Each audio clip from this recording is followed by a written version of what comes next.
सुनने में यह आ रहा है कि इनके जो अभी अध्यक्ष हैं भाई साहब,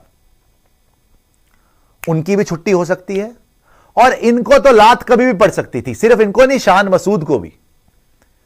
शान मसूद को भी ये निकालने के चक्करों में है। शान मसूद को तो एक रिपोर्टर ने यहां तक बोल दिया था, थोड़ा सा पैराफ्रेज कर रहा हूं, कि आपको खुद की गैरत नहीं है कि आप कप्तानी छोड़ दें। ये वहां के रिपोर्टर ऐसे ही बात करते हैं। बुखला गए हैं ना भाई, हार के। यूएसए से भी हारोगे, अफगानिस्तान से भी हारोगे, बांग्लादेश से भी हारोगे, घर के ऊपर 2-2 मैच। इंडिया तो वैसे ही पेलती रहती है। आयरलैंड से भी हार जाते हो, जिम्बाब्वे से भी हार जाते हो, तो कहां से बर्दाश्त रहेगी भाई? कहां से रिपोर्टर्स का दिमाग ठिकाने पे रहेगा? वो तो ऐसी बात करेंगे फिर कि खुद की गैरत नहीं है कि छोड़ दो। तो शान मसूद को तो आपको पहले ही बताया था स्पोर्ट्स डायरी पे, कि हमारे सोर्सेज ने बताया था, उसकी तो उल्टी गिनती शुरू हो गई थी जब से वो बांग्लादेश से व्हाइट वॉश हुए। आप देखो, बांग्लादेश से व्हाइट वॉश हो गई पाकिस्तान, इंडिया ने क्या व्हाइट वॉश किया बांग्लादेश को? 1.5 दिन में मैच खत्म अगेंस्ट बांग्लादेश। 1.5 दिन, 2 दिन थे, 1.5 दिन में। और वो टीम तुम्हें वहां पे 10 विकेट से हरा रही है पाकिस्तान को, 6 विकेट से। तो कितना डिफरेंस है, राइट? तो शान मसूद को ये लोग निकालने वाले थे, और शान मसूद के साथ साथ बाबर आजम को भी निकालने वाले थे। ये दोनों को ही निकालने वाले थे, क्योंकि इनके पीसीबी के चीफ के भी दिन जो है ना, गिनती के दिन बचे हुए थे। तो इन्होंने एक ट्रम्प कार्ड खेल दिया कि भाई अपनी इज्जत अपने हाथ में, ये खुद ही छोड़ दो। इससे पहले कि ये धक्के देके निकालें मुझे, मैं खुद ही कैप्टनसी से तौबा करता हूं जी, मैं खुद ही छोड़ देता हूं। अब बात यह आ जाती है भैया, चैंपियंस ट्रॉफी 4 महीने पड़े हैं। अब यहां पे छोड़ने का मतलब क्या? कप्तानी करेगा कौन? Mohammad Rizwan will be the next all format captain for Pakistan. Mohammad Rizwan इनके कीपर, इनके एक डिपेंडेबल बैटर, जो पूरी जिंदगी जो उन्होंने चाहा फाइनली उनको मिलेगा। देखो, कप्तानी सब चाहता है भाई, सब चाहते हैं। तो ultimately now Mohammad Rizwan era begins. अब वो 4 महीने में क्या टीम बनाए ना टीम बनाए, जो मर्जी हो, अब पाकिस्तान को एक नया टारगेट मिल गया है, और वो है मोहम्मद रिजवान।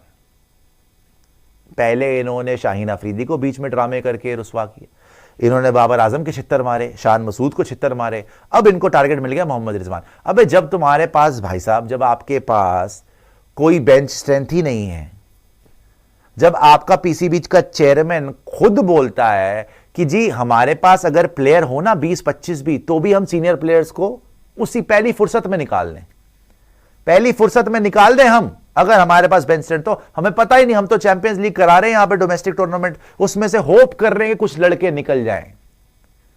तो कहां से निकल जाएंगे? क्या जेब से निकाल लोगे? कहां पे पड़े हुए हैं? दराज में पड़े हैं कि निकाल लोगे उनको? तो एक्टिंग करते करते यहां पहुंच गया भाई, आज कप्तान बन गया। बताओ बताओ, एक्टिंग कितनी काम आती है लाइफ में।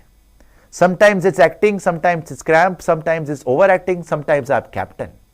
अब कप्तानी में भी आपने देखा था, वहां पे जब एक्टिंग कर रहा था, शाकिब ने रख के बॉल मारी थी, वो थोड़ा सा बॉल गई थी मुंह के सामने से, उसके बाद एक्टिंग नहीं करी थी रिजवान ने।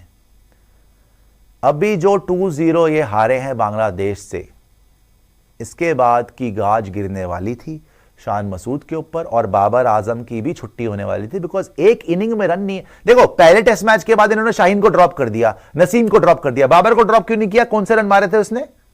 कवर ड्राइव मारते हुए तो बोल्ड हो रहा है, जो कवर ड्राइव बड़ी अच्छी मारते हैं जी, दुनिया की बेस्ट कवर ड्राइव है जी, विराट से बेटर है जी। कवर ड्राइव मारते हुए तो आप बोल्ड हो रहे हो आज की डेट में।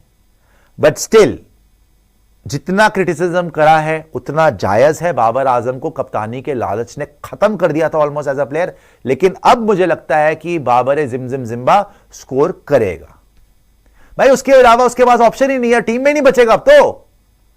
उसके अपने जो उसका सबसे बड़ा चेला था, रिजवान हमेशा चेला ही रहा है भाई, बाबर का चेला ही था ना, हमेशा बाबर को कहता था वो यार हमारे लिए तो बाबर ही सब कुछ है यार, हम तो उसी का बैटिंग देखते हैं। अंदर से सोच रहा था बेटा एक दिन तो मैं ही बनूंगा कप्तान। अरे यार हम तो उसका बैटिंग देखते हैं, अब क्या बात कर रहे यार भाई हाँ ठीक है भाई, अरे फीमेल रिपोर्टर आ गई, मुंह झुका लेता हूं, मतलब जो भी है। तो अब रिजवान की कप्तानी में बाबर खेलेगा और फ्री माइंड से खेल सकता है, और आई एम 100% श्योर कि अब इसके धीरे धीरे रन आने लगेंगे। ये 4 इनिंग 122 रन, 122 बॉल फेस्ड, 40.7 की एवरेज। 111 की strike rate, Babar Azam T20 world cup 2024 के स्टैट्स हैं, कोई 50 नहीं, कोई 100 नहीं, हाईएस्ट ऑफ 44। और इसमें भी जो रन मारे हैं ना, वो किसी बड़ी गेम में नहीं मारे होंगे, कोई टुच्ची मुच्ची ऐसी टुच्ची पुच्ची टीम कोई पकड़ लेता है उसमें ना मारता है, नहीं। बहुत ही डिसअपॉइंटिंग वर्ल्ड कप्स रहे हैं बाबर आजम के, कहीं से भी डिजर्व ही नहीं करता था कैप्टेंसी, इनफैक्ट टीम में भी जगह नहीं बन रही थी, इस हालात में पहुंच गया था। मगर अगर आज सबसे बड़ी आपको ये ब्रेकिंग न्यूज में अगर दो खबर चाहिए ना, दो खबर यही है। पहली बात, बाबर को ये लोग लात मार के निकालने वाले थे, इसीलिए उसने खुद ही छोड़ दिया, ठीक है जी। दूसरी बात, this will help Pakistan team because it will help Babar Azam to score. अब ये स्कोर करना शुरू करेगा। अभी आपको एग्जांपल दिया था, न्यूजीलैंड में कप्तानी छोड़ी थी, अच्छी खासी बैटिंग कर रहा था, फिर कप्तानी पकड़ ली, बैटिंग ही नहीं हो रही, right. And another breaking news is Mohammad Rizwan is all set to be the all format captain for Pakistan. Sports यारी के सारे सोर्सेज, इसीलिए थोड़ा सा आधा घंटा मैंने लिया, थोड़ी बात फोन वोन घुमाया कि भैया मोहम्मद रिजवान ही पाकिस्तान के नेक्स्ट ऑल फॉर्मेट कैप्टन बनेंगे।